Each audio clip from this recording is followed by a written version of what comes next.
All right, welcome back to ABA exam review and the continuation of our BCBA practice question series, where we're going through another set of questions together and breaking them down. If you're new to the channel, welcome. If you're turning, welcome back. Please like and subscribe. We just released our 6th edition task list study guide video, so be on the lookout for that. Make sure you check out behavioranalyststudy.com for all of our materials. We still have both our 5th edition materials available and have just released our 6th edition. So whatever exam you are taking, we have those. Email us with any questions. When you do pass, let us know so we can include you in the Sunday shout out. Work hard, study hard. Let's get going. After a long run, Jordan feels an intense urge to find water and begins searching around the park. Once they locate a water fountain and take a drink, the urge to keep looking disappears and Jordan feels satisfied. The water relative to the urge to find the water fountain is best described as a what? Now, we are looking at Jordan's behavior, right? And what do we know about Jordan's behavior? Well, we know he has an intense urge to find water after a long run. Immediately when you see something like this, we have to start thinking motivating operations, right?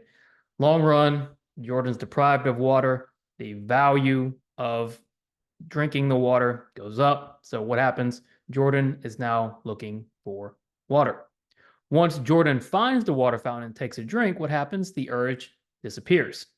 So Jordan has done what? Well, he's met his need. He's met his need by finding the water. So the water relative to the urge to find the water fountain is best described as what? What can we say the water is relative to Jordan's desire to find the water fountain? A conditioned reinforcer. Well, water is not a conditioned reinforcer. It's an unconditioned reinforcer. It's a primary reinforcer, right? It doesn't take pairing for water to have reinforcing properties. B, specific reinforcer to a MO. B is a much less used term, but we've included it as kind of a learning exercise because when we think about especially verbal operants like a mand, which is related to a motivating operation, the reinforcement for a mand should meet the specific reinforcer related to the MO. So when an MO is present for a specific consequence and it's met, we call that a specific reinforcer to the motivating operation, which is the water in this case. What about a generalized reinforcer? Well, potentially, we don't have enough information to know for sure. We do know it's a specific reinforcer, however, to that motivating operation. And then D, a negative reinforcer. It wasn't a negative reinforcer. Jordan was able to drink that water. And so once he drank the water, the motivation was gone. That reinforcement met the motivating operation of Jordan, or for Jordan, to find that water fountain. In a study examining the effects of a reward system on task completion, a researcher implements the reward system, observes the behavior change, removes the reward system, and then reintroduces it, noting the same behavior change each time it is applied. What is the purpose of replication in this scenario? When we think about replication, we have to think about baseline logic, right? Prediction, verification, replication. Each serve a purpose in experimental design. Why do we replicate? What is the purpose? So for example, in this case, we're looking at a reward system on task completion. The researcher implements it, removes it, and then reintroduces it. So it looks like some sort of reversal design. In a reversal design, what is the point of the reversal where we withdraw it and then put it back? Why do we want to replicate this intervention over and over? A, to establish a new baseline for the behavior. Well, we're not trying to establish a new baseline, right? We're collecting baseline data when he removes the intervention, but establishing a new baseline is not the purpose of replication. B, to increase the frequency of the behavior change. We're not sure how behavior is changing here. We just know he's noting the behavior did change. So we're not sure how, but it is changing. C, to check for experimental control. The primary reason the withdrawal or the reversal or the ABA design, ABAB design is so important and powerful is because it really helps us to establish functional, or experimental control. By replicating the intervention over and over again, we can start to remove confounds, we can remove extraneous variables, and get a better sense of how we are controlling the behavior. And then D, to begin to generalize the behavior change. It doesn't appear generalization is occurring or is a factor in this researcher's procedure currently. Currently, they're running some sort of withdrawal or reversal design. They're checking for experimental control through replication. A researcher is conducting a study to measure student engagement during different teaching methods. To reduce the risk of measurement bias, they assign an observer who has been trained in data collection but is unaware of the study's purpose or the specific teaching methods being tested. What type of observer are they using? So the question is concerned with the observer that was brought on to this study. What do we know so far? We know the researcher is studying student engagement using or during different teaching methods. They want to reduce bias, so they pick an observer who knows how to collect data, but doesn't know about the study purpose or the teaching methods. Why might that be important? Well, if you know the purpose of a study and you understand what the researcher wants to achieve, what is their goal, your measurement might come under the influence of your bias because you might get the sense that you need to measure a certain way in order to meet the needs of the researcher. If you've got a person who can take data but has no idea of the purpose of the study or the teaching methods, they might come in with a lot less bias. So what type of observer would that be called? A, an expert observer. We're not going to call them an expert observer, right? They are unaware of what is happening in the study. They're there to collect data. B, a condition observer. A condition observer is not necessarily a phrase we would use. Neither is a C, a relative observer. The phrase we would want to use is a naive observer. These, or this particular observer, or observers like these, are naive to the study.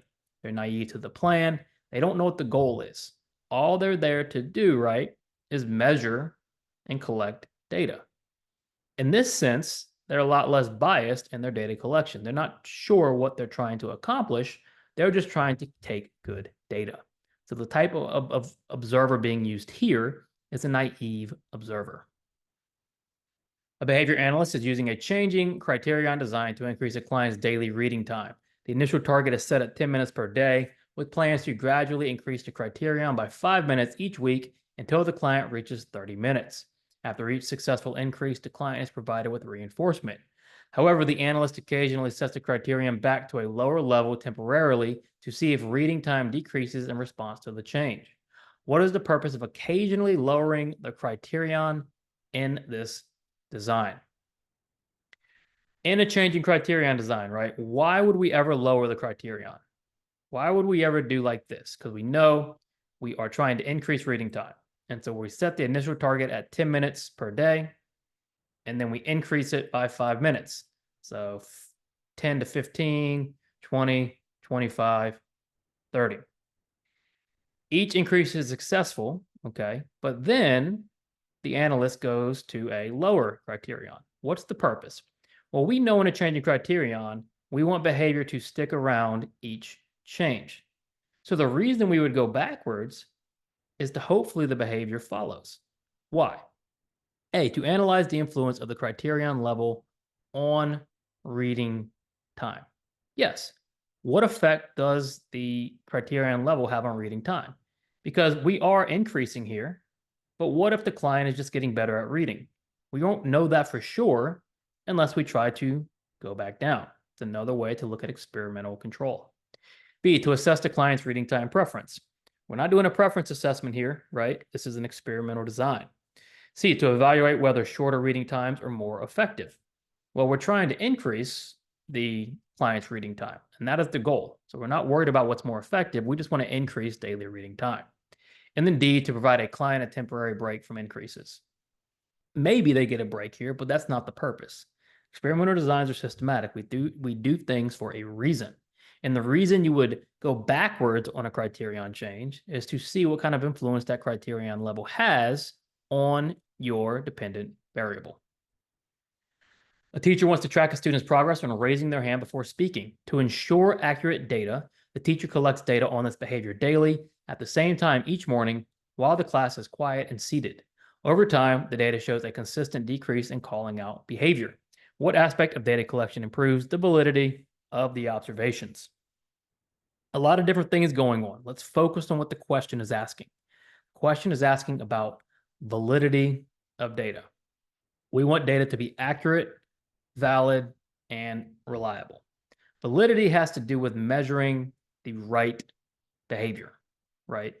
So if this teacher is trying to track hand raising and they're collecting data daily at the same time and standardizing when data is being collected, what aspect of this method is improving the validity of the observations? How do we know for sure they're tracking the right thing? A, collecting the behavior data daily. Well, they can collect behavior data daily, but that doesn't necessarily mean they're tracking the right thing. B, collecting the behavior data under similar conditions. When we're collecting data, a lot of times it is a good idea to collect data, especially initially, under the similar conditions. Because if we're collecting data under similar conditions, we're going to adjust and get to know what we're looking for in each instance. In this case, we're collecting data each time, the same time each morning. Class is quiet, class is seated. We can consistently and hopefully get the same environment each time. C, focusing on a singular behavior. Well, they're not necessarily focused on a singular here, right? Because they want to track raising hand, and they're trying to also decrease calling out. But that is not the aspect of data collection that's improving the validity. And then D, changing when behavior data is collected. Well, they're not changing, right? They're doing it at the same time each morning. The strategy they're using is collecting the behavior data under similar conditions. Thanks for watching. Check out behavioranalyststudy.com for both our 5th and 6th edition materials. We have our task list study guide out now for our 6th edition exams. Subscribe for all future videos. When you pass, let us know so we can include you in the Sunday shout out. Work hard, study hard. See you soon.